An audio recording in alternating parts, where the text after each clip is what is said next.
Is it possible to have too many locomotives on your layout? How do you know when you have too many? And what can you do with those excess locomotives?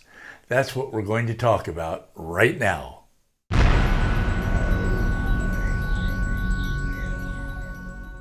Hi, I'm Roy Smith. I'm glad you could join me for this commentary in which we will talk about an issue of concern to model railroaders everywhere.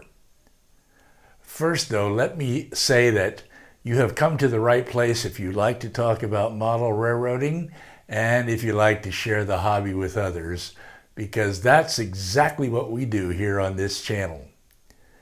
If you are new here, I encourage you to go ahead and subscribe and hit that little bell icon. I try to publish a new video every Saturday morning, and I wouldn't want you to miss any of them. Now, I was planning to bring you another episode in the Echo Canyon series today, but the static grass I ordered hasn't arrived yet. I hope you will be patient with me because everything on my layout has to come in the mail.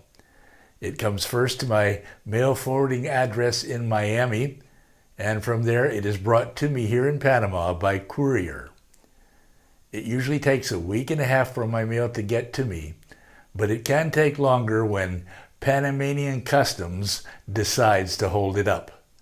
So, since I haven't yet received the static grass and other scenery materials I need for the Echo Canyon project, I would like to talk to you instead about congestion on the layout caused by having too many locomotives. When I was a kid, I was sure that friends with more than one or two Lionel trains had very rich parents. But things have changed since then. Today I can run whatever I want on my layout, and to me, diesel locomotives are what the hobby is all about. Lots of diesel locomotives. But at the same time, it wouldn't really surprise me to learn that I have more diesel locomotives than I need or have space for on my layout. How do I know that I might have too many locomotives? Well, some of my friends in the hobby say there is no such thing as too many locomotives as long as you can afford them. But other friends say that if you have more locomotives than you can use, then you may have too many. They also say that you may have too many locomotives when you start to experience gridlock on your layout. Lately, I've begun to notice that I am indeed experiencing some congestion on my layout caused by too many diesels. I currently have 20 operational locomotives, that is diesel locomotives, and one steam locomotive, as you see here. I also have 5 other diesels which are not operational, and I have removed those 5 from the layout. Let me offer you 12 reasons why the diesels I already have on my layout may be too many. 1. I don't have a place to put all of them on the layout. 2. The layout has begun to feel a little crowded, and that should not happen on the wide open high plains of Wyoming. 3. Whenever I put them on the layout, they get in the way of classification operations or in the way of simply running trains. 4. When I want to clean the track, but I first have to find a place to move them to. 5. When I can't remember how many diesels I have on my roster. 6. When I begin to lose them on the vast expanse of my layout or somewhere in staging. 7. When I have to count them to make sure they are all still there. 8. I may have too many of them when I don't have time to change their couplers or perform other maintenance on them. 9. I may have too many of them when I can't seem to find space to speed match them on the main, and instead I have to speed match them on a circle of track on the floor. 10. When I discover that I'm spending too much money to buy more of them. 11. When buying more of them doesn't give me that same old thrill that it used to each time I added a new diesel to my roster. And 12. When I begin to ask myself, where I can put them if I take them off the layout. When I begin to notice these 12 things, maybe I need to determine how many diesels I really need to have on my layout and perhaps move the ones I don't need off of the layout temporarily. So, how many diesels do we actually need on our layouts? How many do I need? I think the answer to this depends on a number of things. Partly, it depends on the size of your layout and your track plan.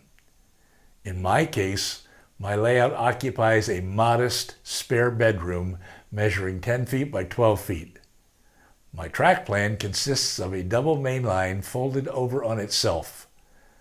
I wanted to have a double main line like the prototype that I am modeling, and that would allow me to run loads in one direction and empties in the opposite direction simultaneously. Partly, the number of locomotives you need also depends on the prototype and the area that you are modeling. I am modeling the Union Pacific Evanston Subdivision, which runs from Green River, Wyoming to Ogden, Utah, a distance of some 175 miles.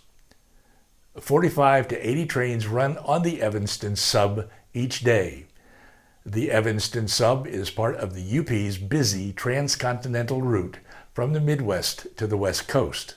And partly the number of diesels I need depends on how many trains I can run on the main line at one time, on how many diesels I need for local operations such as industrial, classification, and interchange operations, and how many trains I want to have ready to depart from the staging yards. How many trains does that add up to? Not many, because I am a single operator and I can't really handle more than one train at a time.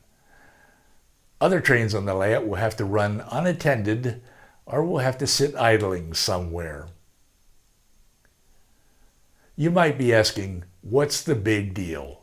Why might too many locomotives be a problem?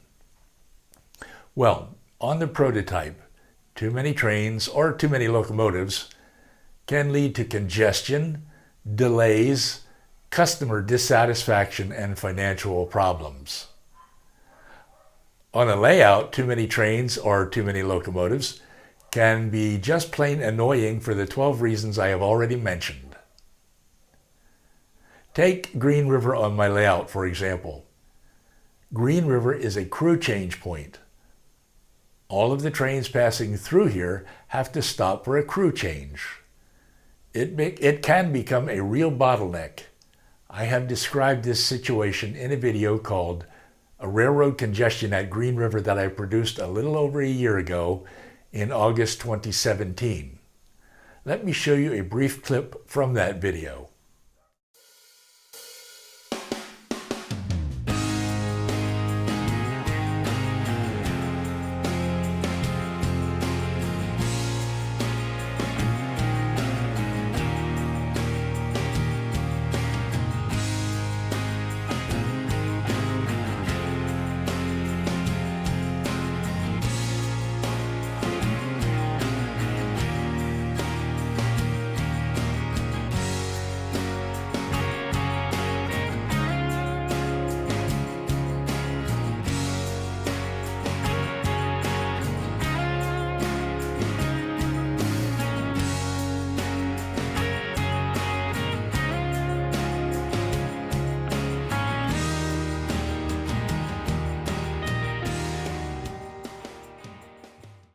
Okay, I'm cleaning up my diesels because I'm going to move most of them off of the layout, at least temporarily. Later in this video, I will show you where I am putting them. And now that I have cleaned up the diesels and removed them from the Green River yard, I want to do some cleaning up on the layout itself, most especially the staging yard.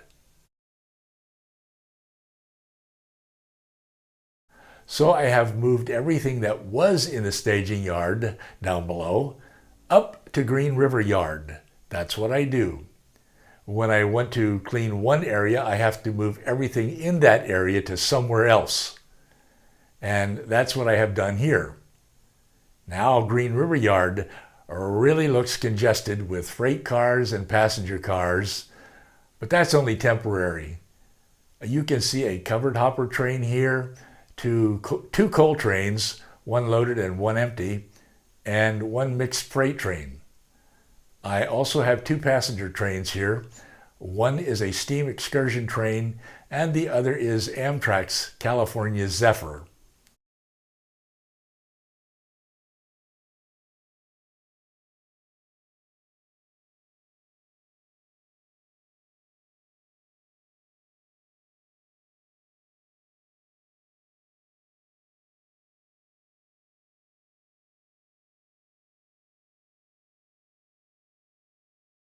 You can see that I have even temporarily parked some of my coal porters over here in the yard lead.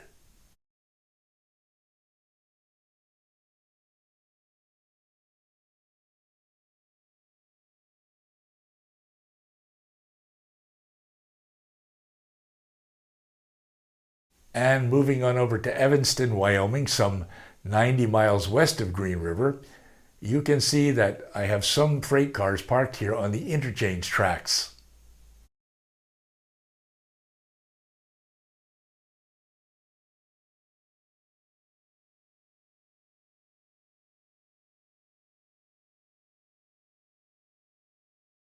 And moving still further west, you can see that there is nothing parked in Echo Canyon, where I am doing scenery work right now.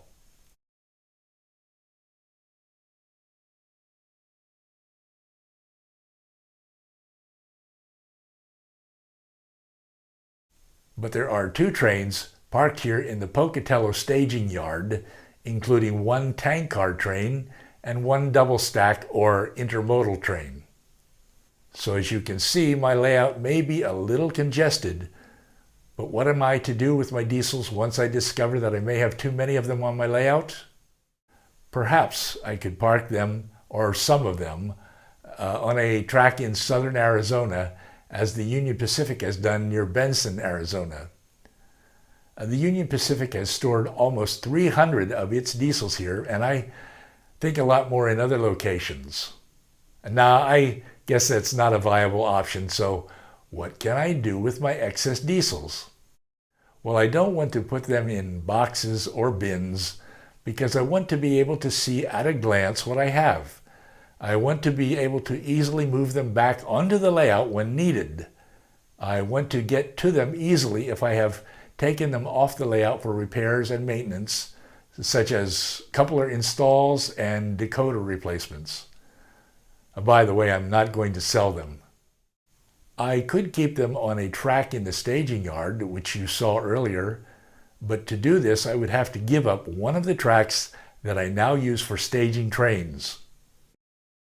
I could continue to keep some of them at my refueling and maintenance facility, as I have been doing, but space here is very limited. Besides, it's not a good idea to store diesels here because on the prototype, the facility is used for maintenance of freight cars, not maintenance of diesel locomotives. And certainly it's not a good idea to store diesels on the refueling track. Perhaps I could add some dedicated storage tracks somewhere on my layout, but new track construction would be a long-term and expensive solution to congestion, just like it is on the prototype. It is a lot easier and a lot less costly to move locomotives around than it is to build more track. I head up most of my trains with multiple unit consists, and to do this I need double or even triple the number of diesels that I would need to run my trains with a single diesel. Sometimes I even add mid-train or end-of-train distributed power units, or DPUs, to my trains. And I run two units together when doing classification ops at Green River, just like the prototype does. Running multiple units together like this means I need more diesels on my layout, but doing it looks very prototypical.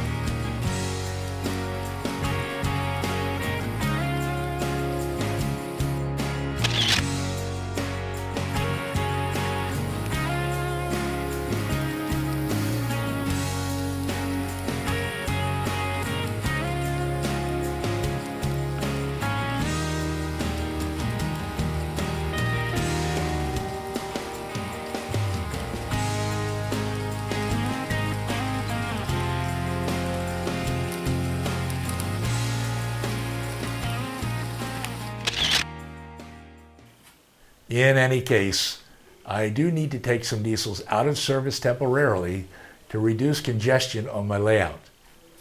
As promised, let me show you where I am putting them. Right here on the storage shelves I built. Well, that's how I am solving my problem of layout congestion. But will I stop buying more diesels? Well, probably not. As you saw, I have space for more of them on the shelves. So what about you? Do you feel that it's possible to have too many locomotives on your layout? I would love to hear from you in the comments section down below. As always, I want to thank you for watching. Hopefully I can bring you another episode in the Echo Canyon series next Saturday. Perhaps I will finally be able to plant static grass in the canyon if it arrives in the mail by then, and trees too. So until then, happy railroading. I will see you again very soon.